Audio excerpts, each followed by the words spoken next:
Welcome to the Psychology World podcast. I'm Connor Whiteley, bringing you psychology news, articles, and other interesting psychology-related articles. Where I can find the podcast notes and more interesting psychology-related things, and you can get your free 8 psychology book box set at connorwhiteley.net. Now let's get on to the show.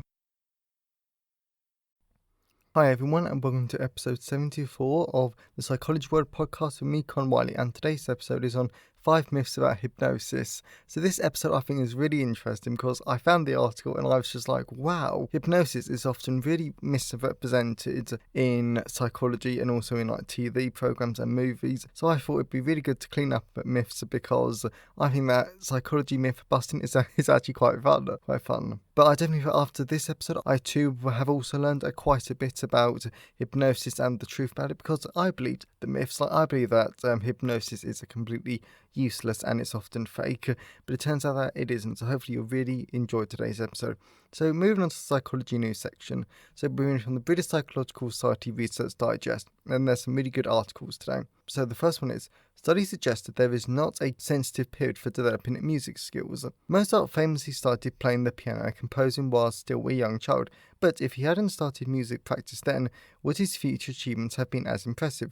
Is there, in other words, a sensitive period in which the brain is especially susceptible to musical stimulation, and during which a person must start to acquire music skills in order to achieve their full potential, as in the case for visual perception or language acquisition, which, as you know, there is a critical period. Like ideally you sort of have to learn language before the age of 5, otherwise it's very hard for you to learn it. And there has been a lot of debate about this. Now, a new study of professional musicians and identical and non-identical twins in Sweden suggests not. So this I think is really interesting because we know there are critical periods for some behaviours like language and other behaviours, but it's always good to know though that this idea of the critical period is not a hard and fast rule, that applies to all behaviours. So this I think is actually quite interesting. Okay, so another one is, supposed benefits of psychedelic microdosing to mental health may actually reflect a strong placebo response.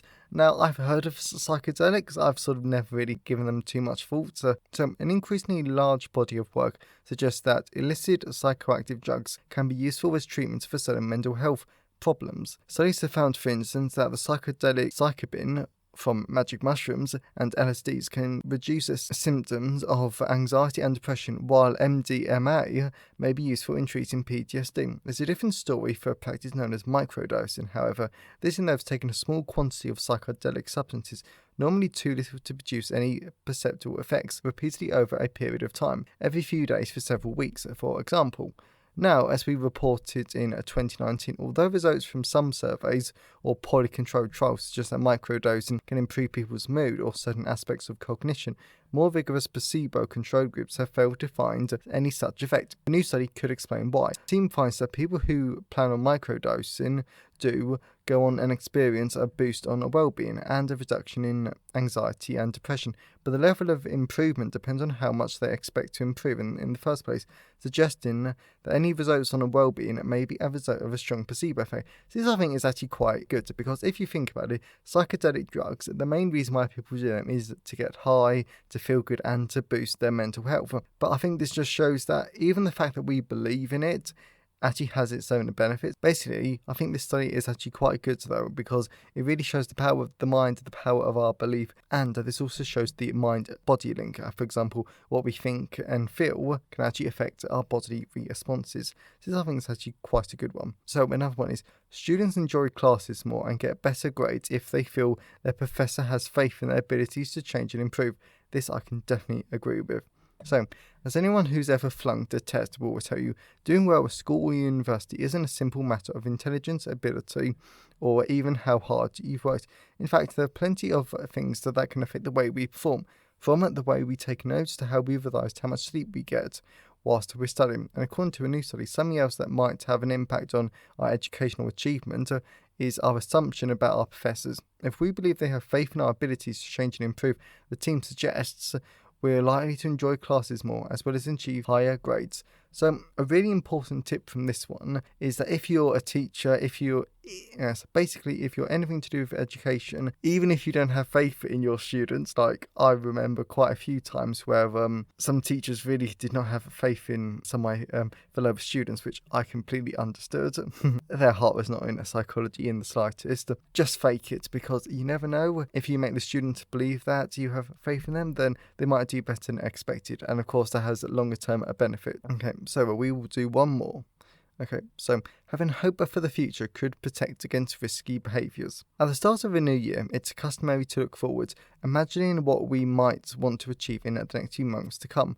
It's what lies at the heart of the New Year's resolution. They must be maligned for their persistent failure to stick, but do at least represent a greater degree of hope for the future, a hope to become fitter or more productive, or to learn something new. In the current circumstances, hope is certainly in short supply, but if you can manage to stay hopeful, you might be able to avoid risk-taking behaviour like drinking, taking drugs, gambling, or overeating, and news suggest. The study focuses specifically on relative deprivation, the belief that your lot in life is somehow worse than other people's. Previous research has suggested that those who score highly on feelings of relative deprivation are more likely to engage in maladaptive escape behaviours, including risk-taking, but hope could reduce such a behaviour. The team argues that protecting people from potential harm. So, as always, I always love real-life psychology research that you can actually apply to everyday life, because sometimes psychology research just doesn't apply to real life. So, where the sort of unofficial tip from this psychology article is that basically just if you're feeling down, if you feel like you might be excess drinking, overeating, or anything, or you might be doing some sort of like maladaptive behaviour, your best bet is most probably just to try and look forward to the future. I don't know, but maybe like set yourself a goal, like just you got something to look forward to and you've got something to work through, because that should hopefully protect you from these maladaptive behaviours. So I really hope that you enjoyed the psychology news section. So let's move on to the personal update. So moving on to the personal update. So there's not a lot of things that I want to talk about because it's mainly been like psychology based, and I just try to record the personal update to talk about this personality psychology lecture, which I absolutely loved. It was a great lecture, but I can't remember what it was about, so that was a bit embarrassing. Yeah, but I think that always happens though. The reason why I mentioned in the psychology news section about psychology research doesn't always have the most applicable results to everyday life was because yesterday, me and my personality psychology coursework partner, we're talking because for our coursework we have to write a research proposal, and then we were saying, right, we want to do something that can actually apply to real life, because let's face it, a lot of psychology you cannot apply to everyday life. So we decided on the project of dark personality traits in law enforcement. So I'm really looking forward to researching next week, because I think it will be a really interesting topic. And then the only other interesting thing that I want to tell you about is I have finished the Developmental Psychology 3rd edition book. I am really relieved to have it done. I loved the book, and in the book I actually talked about something that I never talk about. I think even when people email me to talk to me, I think I've only ever mentioned it to one person, simply because it just sort of popped up in the email conversation. So if you want to know a bit more about me, and also a lot more about psychology, definitely check out the Mental Psychology 3rd edition. The pre-order should be up next week. But I'm actually quite amazed by the book because it really got me into their mental psychology more. I really enjoyed writing it. But I'm quite amazed by the length. Because the 2nd edition is around 18,000 words. Okay, so I thought, right, this update, be a few thousand words, I'll get it up to 25,000 words. The book actually came in at 41,500 words. So I was like, wow, this is a proper non-fiction book though. But I'm really glad that it's done, and it will be available on a pre-order this week, on the week that you listen to this, hopefully. So please check that out, probably towards the end of the week. And as always, I always love to know your thoughts and feelings on today's episode. So you can always email me, connorwhiteley@connorwhiteley.net. You can always leave a comment at the show notes at connorwhiteley.net/podcast, and you can always tweet me on Twitter at sci-fi-whiteley. And the sponsored product for today's episode is my psychology audiobooks. Now, audiobooks I absolutely love as a audiobook listener, But my psychology audiobooks are narrated by me, meaning that if you like the sound of my voice and you want to hear more of me, then please check out my psychology audiobooks, available on all major audiobook retailers, and you can get them for free at your local library.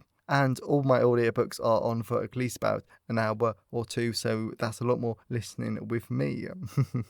Of course, if you like that. And over time, I will be getting more of my psychology book into audio, but right now, I can get the majority of the second editions and the first editions. So on your major audiobook retailers, then if you just type in Conor Wiley Psychology, then they should all turn up. So that's enough for the personal update. Let's move on to the content part of today's episode. So moving on to the content part of today's episode, so we're going to be talking about the 5 myths about hypnosis. So I really enjoyed this episode because I think it's definitely a great topic, because I know there's sort of a mystique around hypnosis and as a therapy in psychology, so I think it's really interesting. But I also know that it gets misrepresented a lot on TV, and of course because TV gets it wrong, and because we sort of believe what TV sort of tells us to varying degrees, we tend to know that hypnosis doesn't work and all of those myths. So hopefully these 5 myths will be really interesting to you, and this is definitely a shorter episode, but I still really like it, and hopefully so will you. So the first one is, hypnosis is a quick fix. So it's commonly believed that hypnosis is a quick fix that will solve all your problems, or there's another belief that hypnosis is completely and utterly useless. And that's what I understood. I did not think it worked. But the reality is that hypnosis actually has a lot of other benefits, like it can help to decrease pain and anxiety, or it can help you to reduce obesity, and it can have other benefits as well, like I think smoking's another one. So another myth is hypnosis is a standalone intervention, and if you watch any TV programs, it's always the case that you go for hypnosis, you come out, you're magically cured, you don't need anything else. God, nothing works like that. But in reality, hypnosis is always used in addition to other interventions like psychodynamic therapy and cognitive behavioural therapy. Number 3 is, hypnosis needs to be highly trained for it to work. And this is another one that I understand, because hypnosis, they've always sort of portrayed as magicians, magic people, amazing, simple people, that they're just so highly skilled that no one could ever do it except them, because, well, none of us are like magicians. But turns out that all you actually need to be able to do hypnosis is you need to be able to administer the procedures, and you need to have basic social skills. And this is important because then the hypnotist needs to be able to establish trust or a rapport with the clients, because come on, if you're going to be under hypnosis, you're going to want to trust them. So another one is, hypnotic states resemble sleep. And this is what it always looks like to me when I see someone undergo hypnosis, is that it's always like the person is asleep. But the reality is that whilst some people do fall asleep, people tend to be awake, and they have very good self-awareness and awareness of their environments during the hypnotic state. So the last one is, hypnosis improves memory. So this actually has to be my favourite, because if you've done cognitive psychology, if you've read my cognitive psychology book, then you know memory, because of how it works, this will never happen, because of how bad memory can be. It is true to some extent. Hypnosis can increase and return memories of recent events to the person, but it can also increase false memories as well. And these are the memories that you remember, but they never actually happen.